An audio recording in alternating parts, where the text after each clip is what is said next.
This is Macro to Micro, and I'm Joel Marr. In this episode, we will be reflecting upon the meaning of life. The meaning of life as our brains and minds experience them, and the meaning of life as how our heart spaces know them to be. The way in which brain and mind understand the meaning of life is quite different from how the heart space knows it to be true. With the brain and the mind, of course, we have the colored experiences, the specific experiences, the details of our experiences. But with the heart space, it has the knowing of what the meaning of life is simply experience itself. Everything we do is experience. Everything we witness from first breath when we're born, our bodies are born, to the last breath when we die, it's all about experience, no matter what it is. You can be whether we're wanting to climb the corporate ladder of success, whether we're wanting to make our lives all about domesticity, maybe we want to make our lives the most artistic they can be, the most scientific they can be, the most philosophical, the most spiritual. We can make our lives all about being highly social. We can make our lives about being perhaps living in isolation and solitude. If there's anyone out there who lives in the wilderness, who lives by themselves, and they have animal companions, wild animal companions, maybe they have a wolf that's a friend or a fox that's a friend. We can make the meaning of life all about sitting on the living room couch and gaming all day long and eating bad food and just simply gaming. Or we can be one of those people who, if you hear this and you're hearing that life is all about experience and it doesn't sit well with you, and you find yourself going into a corner and cowering your head and putting your hands over your head and crouching in the corner and denying that you're experiencing anything, that this guy on YouTube, this macro to micro guy, what is macro to micro anyway? Is it some kind of like microwave dish? Is that what he's talking about?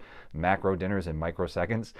No matter what happens, even if you're denying experience, it's all a part of the experience. And perhaps to go further, I can share something here personal that maybe you'll relate to. And this is the difference between brain and mind understanding meaning of life in relation to how heart space knows it to be true. So most of my conscious life, I was under the impression, up until a couple of years ago, I was under the impression that everyone was out to make a puzzle. When we're born, we have a puzzle to make. We're each making our own puzzle. We're putting the pieces together, figuring out how the pieces come together. And if we're lucky, so to speak, or fortunate, the pieces of the puzzle will all come together and we have a complete puzzle, and then we can just enjoy the rest of our lives in wholeness of the puzzle that we've created for our lives. However, the greater truth of it from the heart perspective is knowing that no one in this world is actually making a puzzle. We're all creating puzzle pieces. From our old ancestors all the way back 200,000 years ago, when they began seeing themselves, began understanding self-awareness and seeing others, understanding others, and understanding how others in their environment also were growing into self-awareness. We were all creating puzzle pieces to the greater puzzle that is this existence. Each of us making a puzzle piece in our lives is the greater truth of what our existence is, the meaning of life. Yet in relation to what experience means for us versus the most of the rest of the animal kingdom that we know that's out there, most of the rest of them, there's a difference between how our lives unfold. For most of the animals in the animal kingdom, the experience of their life goes as such. They encounter imbalance, they seek balance, they attain balance, equilibrium, and the cycle starts over again in a repeat, in a circle, in a cycle. That is the cycle of their existence. They have no conscious awareness of it. They have awareness, but it's not a conscious awareness. They're not realizing that they're actually experiencing anything the way that we are. So that with our process, it goes as such with sentient beings like us, humans. We encounter imbalance on a regular basis. We seek balance. We attain balance. Equilibrium equals expansion. That's how it goes. Encounter imbalance, seek balance, attain balance. Equilibrium equals expansion. However, being that we have unconscious fear perspective in our environment, this is how it goes for us, any one of us on any given day. Encounter imbalance. Encounter more imbalance. Encounter imbalance. Seek balance. Encounter imbalance. Seek balance. Encounter balance. Seek balance, attain balance, equilibrium, expand. Encounter imbalance, seek balance, encounter imbalance, seek balance, encounter imbalance, seek balance, attain balance, equilibrium, expand.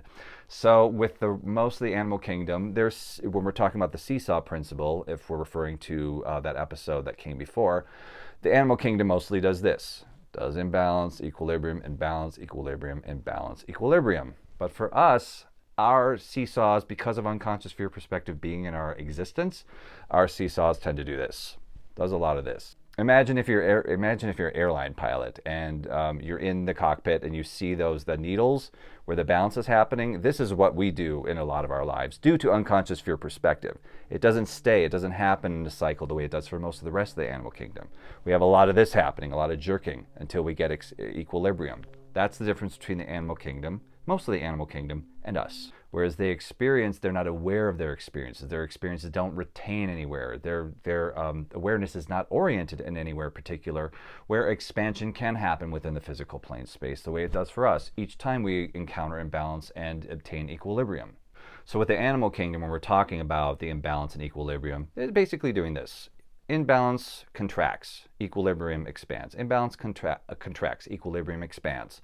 It's just like breathing for them. Just like breathing for us. However, for us, it's a lot of this because we're taking that seesaw principle of how it jerks and we're doing this. This is the scope of awareness. It does this kind of thing. This is our experience between our challenges and our successes, whatever we call them, our lessons and our failures, whichever way we refer to how our imbalance and our equilibrium plays out in our experience. We can touch upon that old adage of if a tree falls in the forest and no one is there to hear it, does it make a sound? That's not really, that's more of a brain-mind question. The bigger question from the heart space would be, and the heart space already knows the answer to this, but the question of the heart would be, if a tree falls in the forest and there's no sentient life form there to witness it, does the universe expand? And the answer is not really. It makes a sound because it's a physical plane space. We are existing in a physical plane universe where opposing forces reside. We don't have opposing forces in the non-physical planes we do in the physical planes because we have physical energy and non-physical energy in the physical plane space, whereas non-physical plane, it's just all non-physical energy.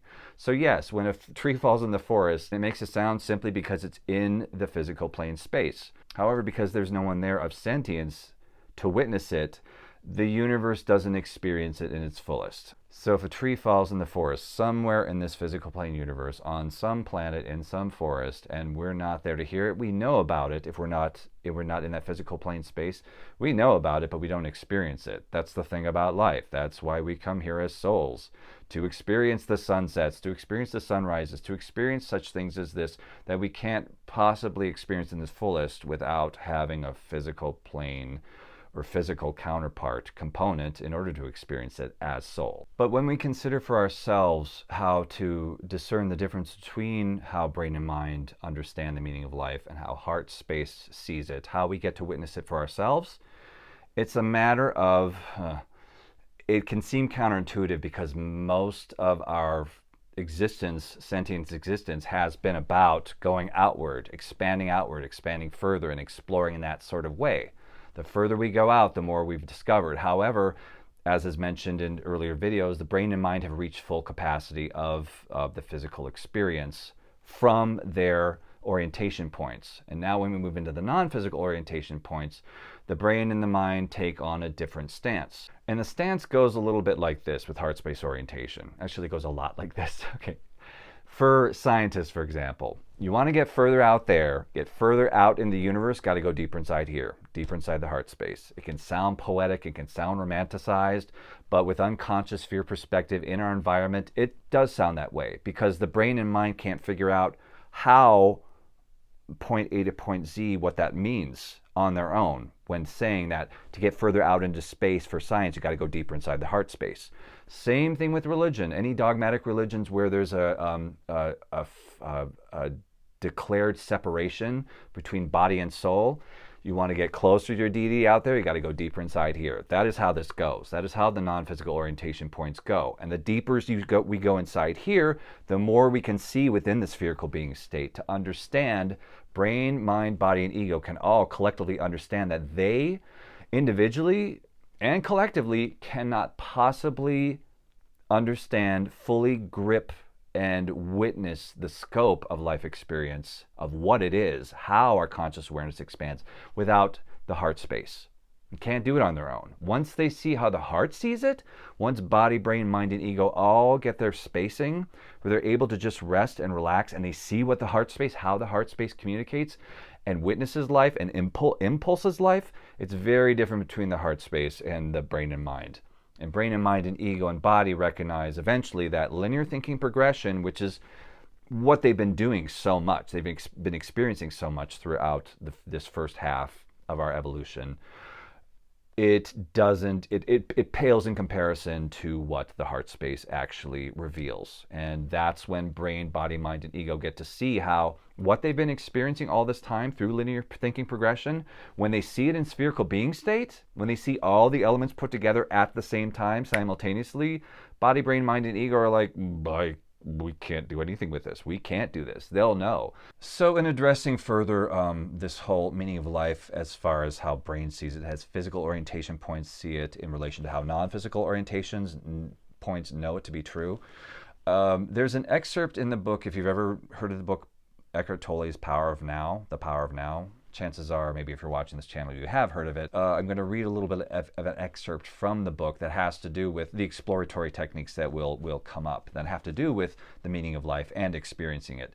And if you've read the book and you need a reference point, it looks like it's at the bottom of page 20 on Kindle. There's a section I'm going to read that pertains to the exploratory techniques to come.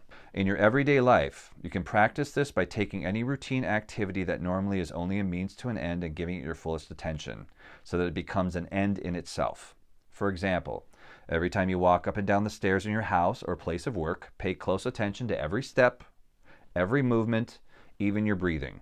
Be totally present. Or when you wash your hands, pay attention to all the sense perceptions associated with the activity, the sound and feel of the water, the movement of your hands, the scent of the soap, and so on. Or when you get into your car, after you close the door, pause for a few seconds and observe the flow of your breath.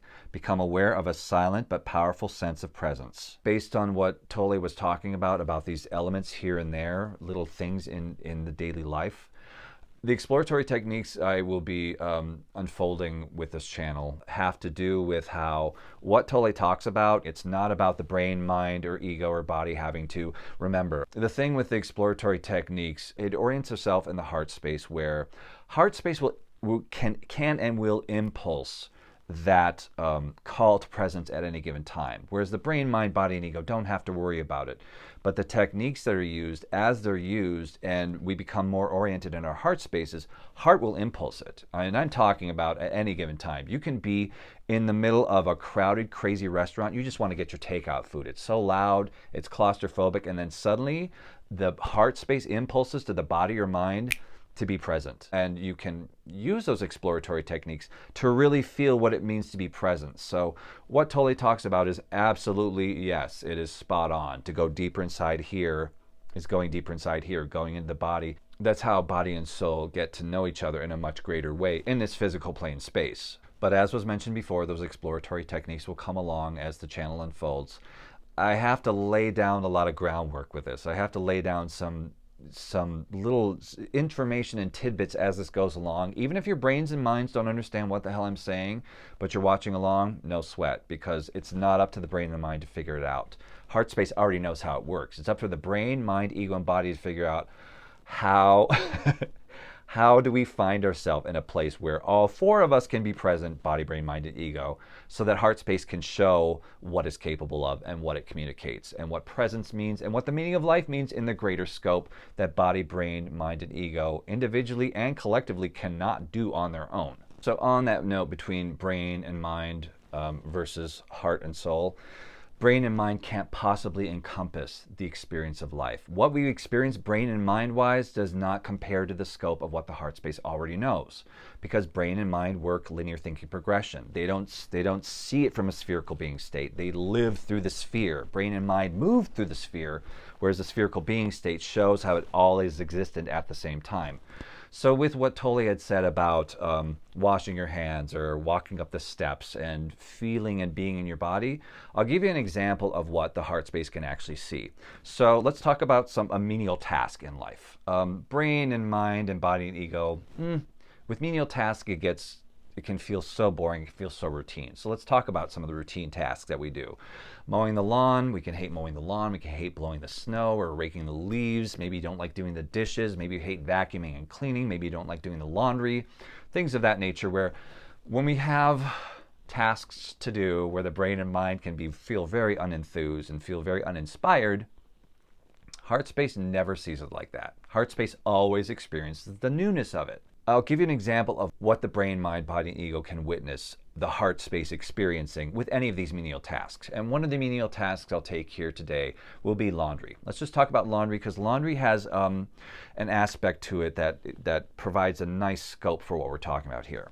So if you do let's say you hate doing laundry, or it's just a boring thing. Well, your brain and mind are going to be, if they're bored and they need preoccupation to get through it, maybe you listen to music, maybe you're watching television, something to get the body to do its thing while the brain and mind can focus on something else and don't have to deal with the menial tasks that at hand, that the brain and mind perceive it as being. Now, when you're in heart space orientation, this is what can happen. This is what body, brain, mind, and ego can witness as you're handling your clothes. Your clothing, whereas you're just, I have to put in the detergent, brain and mind are like, I put in the detergent, do this cycle, blah, blah, blah. Body knows the whole routine and everything. When you're doing it from the heart space, this can happen with any given menial task. When we are exercising and allowing ourselves to be in heart space orientation, what brain, mind, body, and ego can witness in doing the laundry is such things as it can feel, brain, mind, body, and ego can detect from the heart space where those clothes came from, who made those clothes, who stitched those clothes, who designed those clothes. Not only that, brain, mind, body, and ego can also witness the heart space seeing who made the people who made the clothes, who made the people who stitched the clothes, who made the people who designed the clothes, who made the people who ships the clothes, who handle the clothes, all of those things. And when brain, mind, and body and ego get it, they're not going to see all the fine details, but they're going to witness it for themselves, what the heart space is actually detecting in the communication, in the interaction of these objects. Now, when I say that, I want to point something out before we go further.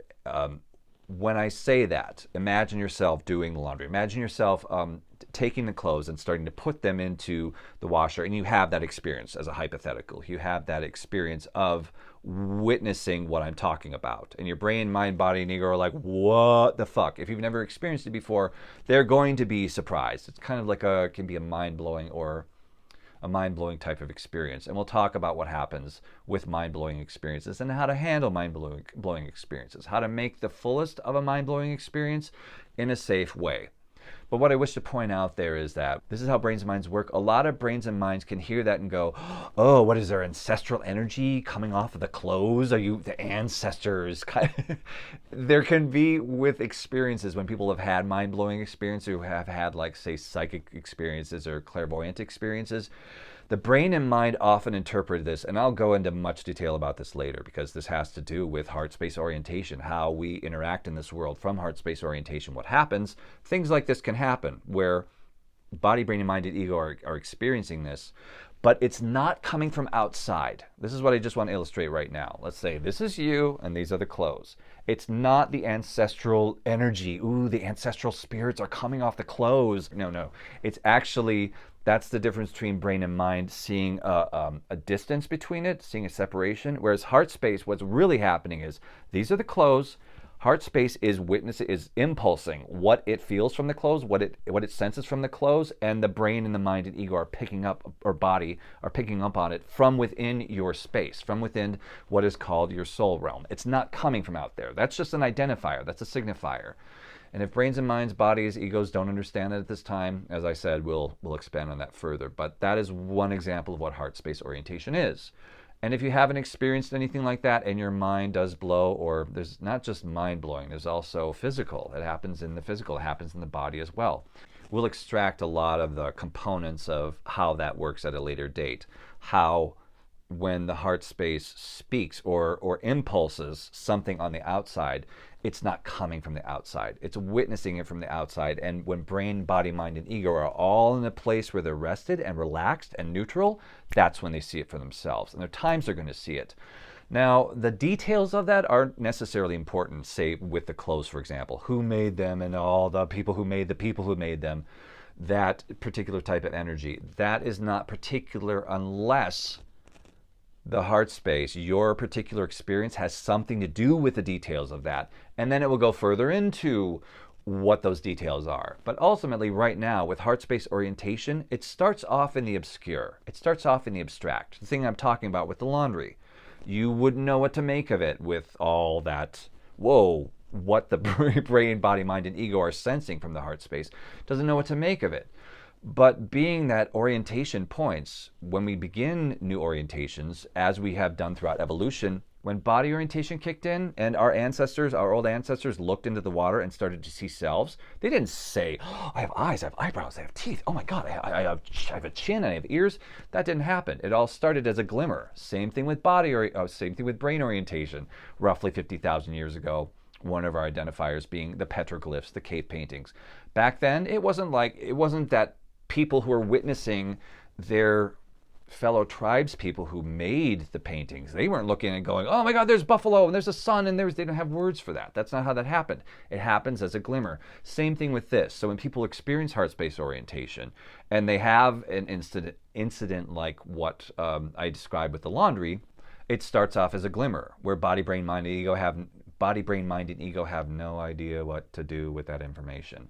It's a matter of simply witnessing it. It's a matter of observing it, objectifying it, and witnessing it. If you haven't experienced it before, body, brain, mind, and ego, yes, will be surprised. But as it goes along and body, brain, mind, and ego get used to the heart space and how it speaks, the mind-blowing experiences dissolve and it just becomes little poofs. It'll be, little revelations. And what's happening there is unconscious fear perspective is beginning to dissolve in your soul realm when that happens, because as the heart space expands into heart space orientation, unconscious fear perspective can't exist anymore. It will dissolve from the form that it is right now. And that is all I wish to touch upon with the meaning of life at this time. However, with the next episode that comes up, I'm going to be offering here what is called, I'm calling it like a discovery question. It's like a trivia question, but it's not for the brain and mind to figure out. It's what the heart space already knows. And the discovery question has to do with ancestral lineage. So the question is this. There is one object in our environment that embodies ancestral lineage in its most purest natural state. What is that object? The answer will come up in the next episode as we discuss the next topic. That's all for now. This is Joel Marr and Macro to Micro. Thanks for watching.